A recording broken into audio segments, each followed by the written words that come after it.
Quand on est en SAS, on est assimilé salarié. Ça veut dire que sur la rémunération qu'on va se verser, on aura un bulletin de paie et on va payer 80% de cotisations sociales. 80% de cotisations, c'est quand même assez lourd.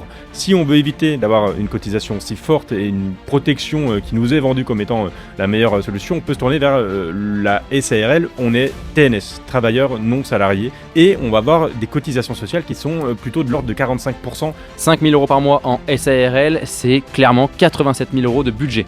Alors qu'en SAS, c'est 106 000 euros de budget. Il y a 19 000 euros d'écart pour le budget, t'en parlais, budget différent, même salaire, il y a quand même 19 000 euros d'écart. Mais le but, quand on est entrepreneur, c'est d'augmenter le ratio du net dans sa poche, tout en préservant sa retraite, sa protection et ses cotisations d'un point de vue général. Bref, c'est tout regarder, tout analyser. Et aujourd'hui, sur l'art de la gestion patrimoniale et financière, on va parler aux entrepreneurs. Tu ne dois pas te rémunérer 5 000 euros par mois. C'est clair, c'est net, tu dois adapter ta rémunération à ta situation. Et on en parle tout de suite avec Guillaume Bonnet.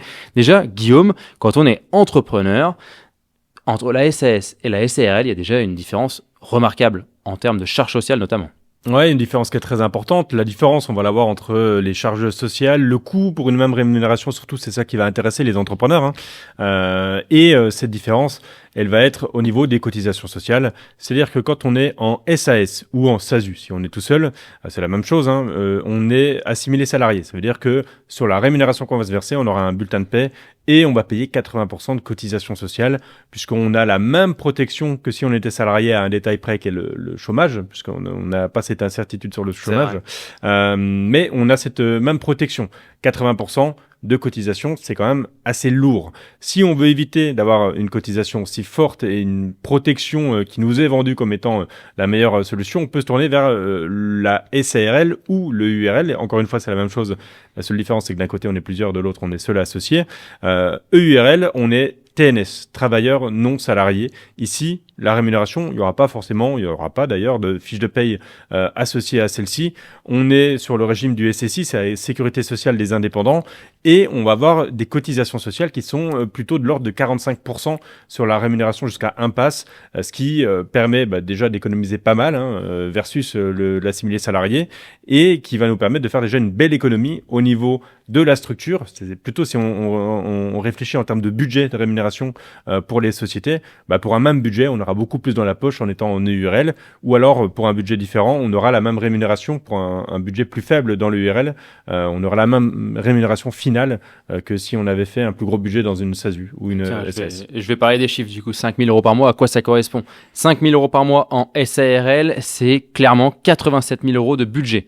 Alors qu'en SAS, c'est 106 000 euros de budget. Il y a 19 000 euros d'écart pour le budget, t'en parlais, budget différent, même salaire, il y a quand même 19 000 euros d'écart.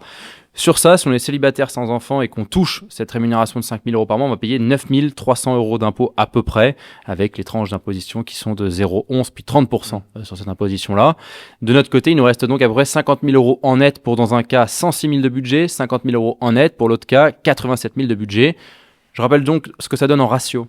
Le ratio sur la SAS, 50 divisé par 106, c'est 47%.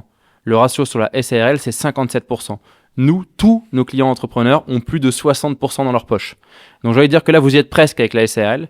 Mais le but, quand on est entrepreneur, c'est d'augmenter le ratio du net dans sa poche, tout en préservant sa retraite, sa protection et ses cotisations d'un point de vue général. Bref, c'est tout regarder, tout analyser pour arriver à un ratio net de tout dans sa poche à 60%. C'est un peu ce qu'on vise quand on est entrepreneur.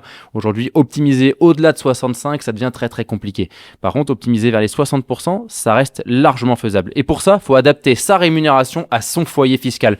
Est-ce que tu peux parler un petit peu de foyer? Comment on analyse un foyer et comment ça se calcule en termes de parts? Ouais, bien sûr, la réflexion au niveau de votre rémunération, elle doit pas être la même que vous soyez célibataire sans enfant ou que vous soyez marié avec 3 enfants.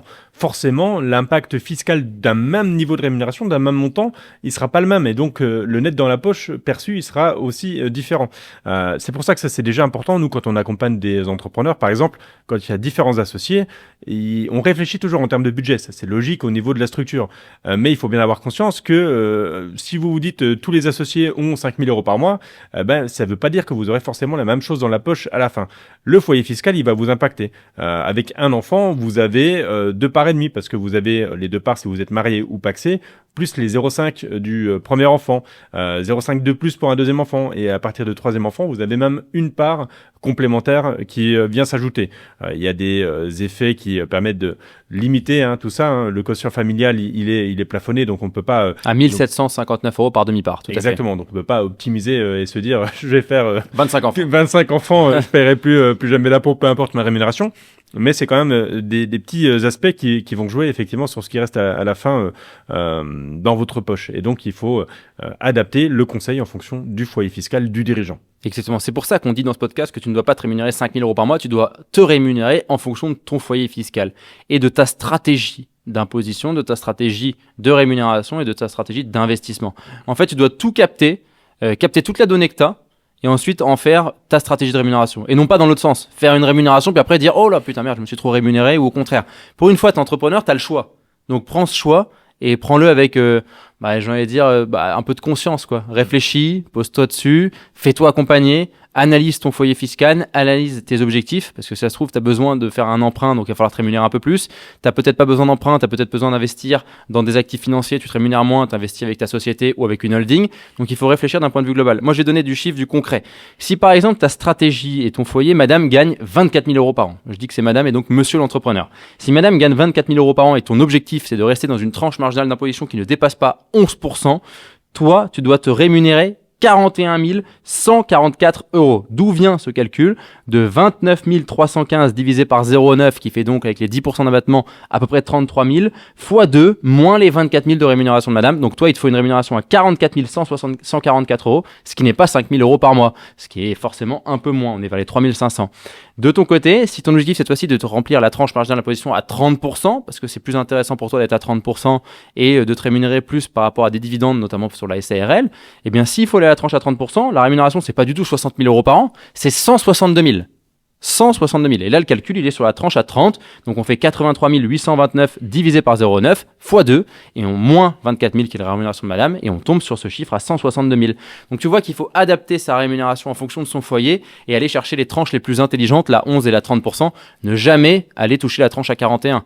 Donc, il faut, si madame, par exemple, ne gagnait pas 24 000, mais plutôt 140 000, là, il faut réduire fortement sa rémunération, réfléchir en termes de foyer et augmenter vos revenus à tous les deux sur le long terme. Point important aussi dans les couples, ça c'est très important de le comprendre. Si vous êtes marié en séparation de biens, marié en communauté, vous avez une différence en termes de revenus. Donc aussi, protégez-vous l'un et l'autre en termes de revenus par rapport à tout ça.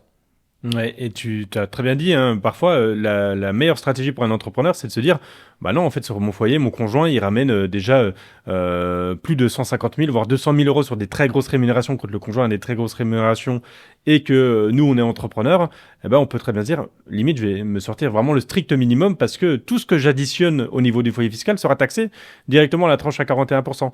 Et inversement, si le conjoint n'a pas de revenus ou très peu de revenus, là, on peut aller chercher les meilleures tranches. Ne dépassez effectivement jamais la tranche à 30, donc ne passez pas à 41%, restez toujours dans cette tranche à 30%. Au-delà, c'est vraiment de la non-optimisation. Et à ce moment-là, il faut réfléchir à d'autres schémas avec une holding dans laquelle vous faites remonter pour continuer d'investir. Le but, c'est d'investir intelligemment et de se rémunérer ici aussi, intelligemment, faites pas n'importe quoi. Et ça sert à rien d'avoir un gros salaire pour dire qu'on a simplement un gros salaire si c'est bête et méchant et que c'est parce qu'on peut le sortir. Oui, et puis si on va au-delà, qu'est-ce qu'on peut faire? Si jamais on est dans la tranche à 41%, on peut aussi réduire la tranche à 41 par un plan d'épargne retraite. Mais attention, au final, c'est le chat qui se mord la queue, clairement. C'est-à-dire qu'on recommence et on recommence et ainsi de suite. Et on va reverser un salaire pour se verser un PER. Attention aussi aux experts comptables ou à d'autres experts qui peuvent vous conseiller de vous verser un salaire pour le verser sur un PER. Ça n'a aucun sens techniquement. Mais vous préparez quand même votre propre retraite. Ça a juste un sens de préparer sa retraite. Mais vous auriez pu le faire aussi avec vos revenus que vous avez déjà accumulés tout au long de l'année. Si vous n'avez plus de revenus, vous n'allez pas vous verser des revenus pour pouvoir verser sur un PER. Vous pouvez aussi le capitaliser dans votre société. Parce que je vous rappelle que quand vous versez des revenus pour verser sur un PER, ce n'est pas du tout neutre pour votre société. Vous payez des charges sociales sur ce que vous versez en plus.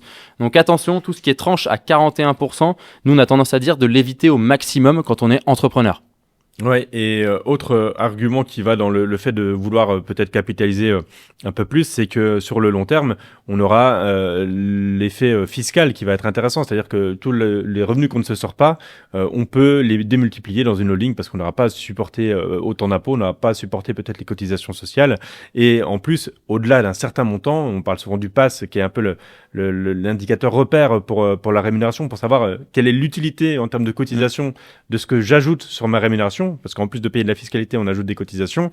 C'est des cotisations que vous ne retrouverez sûrement jamais, qui seront versées à vide, entre guillemets. Et donc, ça n'a vraiment pas d'intérêt d'augmenter de manière trop importante sa rémunération. Ou à ce moment-là, on essaie de trouver des rémunérations annexes, soit par des dividendes pour profiter de la flat tax, soit via des PEE, des choses comme ça, qui vont nous permettre d'optimiser le net perçu, mais en réfléchissant et en ne versant pas tout simplement sur un salaire, en diversifiant les sources qui arriveront dans votre poche in fine. Donc tu l'as compris, tu ne dois pas forcément te rémunérer 5 000 euros par mois, tu dois adapter ta rémunération à ton foyer et à tes objectifs. Chacun d'entre vous est différent, à chacun sa stratégie différente. Chacun va vraiment avoir une stratégie qui est complètement différente l'un et l'autre. Et c'est pour ça que les associés qui sont à 50-50 dans une structure peuvent avoir une holding au-dessus pour avoir des mandats de direction et donc gérer sa propre rémunération. Parce que l'un ne touchera pas la même chose en fonction de son foyer fiscal. Si l'un est marié avec 3 enfants et l'autre est célibataire sans enfants et qui se rémunère chacun 10 000 euros par mois, il y en a un qui se fait massacrer pendant que l'autre, les 10 000, ils arrivent presque en net dans sa poche. Donc c'est là où il y a une vraie réflexion à avoir. Voilà, j'espère que cet épisode était fort enrichissant pour toi. Si tu as apprécié le contenu, n'hésite pas à le liker, le partager ou le commenter. Et surtout à t'abonner à notre chaîne YouTube sur Spotify ou Apple Podcast ou Deezer. Abonne-toi, on a besoin de cet abonnement pour continuer à grandir et à t'offrir un contenu de très haute qualité. Et si tu veux en savoir plus sur la partie impôts, plan d'épargne retraite, la fiscalité tout simplement, eh bien ce livre il est fait pour toi. Je te laisse aller le commander directement parce qu'après ce sera plus moi qui l'aurai entre mes mains mais plutôt toi qui l'auras entre tes mains et tu pourras en faire une vraie mine d'or. Merci beaucoup.